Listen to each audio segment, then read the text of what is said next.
TV सत्यमेव व्रतम।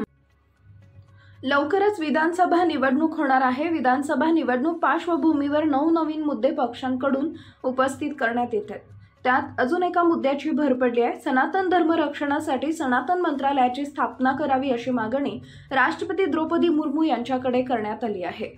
त्यामुळे यंदा विधानसभा निवडणुकीत हा मुद्दा गाजण्याची शक्यता आहे। अखिल भारतीय ब्राह्मण महासंघाचे अध्यक्ष डॉक्टर गोविंद कुलकर्णी यांनी पत्राद्वारे ही मागणी केल्याचे सांगितले। तिरुपती बालाजी मंदिरात भाविकांना दिल्या जाणाऱ्या प्रसादात जनावरांची चरबी मिसळल्यानंतर हिंदू समाज आणि सनातन धर्म आक्रमक झालाय।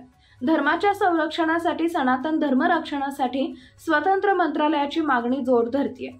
हिंदू धार्मिक परंपरा आणि श्रद्धेला धक्का पोहोचवण्याचा प्रयत्न समाजकंटकांकडून करण्यात येत आहे असा आरोप डॉक्टर गोविंद कुलकर्णी यांनी केलाय। अल्पसंख्याकांसाठी सरकारकडून संरक्षण देण्यात येतं, मग बहुसंख्य लोकांसाठी हा दुजाभाव का असा प्रश्नही त्यांनी उपस्थित केलाय।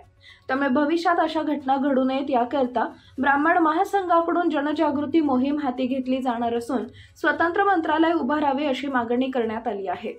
या मंत्रालयावर धर्माशी संबंधित लोकांची नियुक्ती करण्यात यावी असंही ते म्हणाले।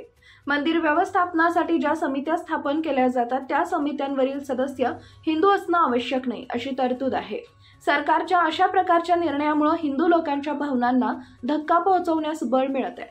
मंदिरातील सर्व कामे धर्मशास्त्रानुसार झाली पाहिजेत। या पार्श्वभूमीवर सनातन मंत्रालयाची स्थापना केली जावी अशी मागणी कुलकर्णी यांनी केली। सनातन मंत्रालयाला विरोध आंबेडकर। सनातन मंत्रालयाला वंचितचे नेते प्रकाश आंबेडकर यांनी विरोध केलाय।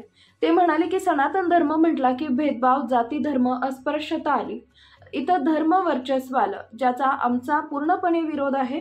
सनातन धर्माला आमचा विरोध आहे, हिंदू धर्माला आमचा विरोध नाही।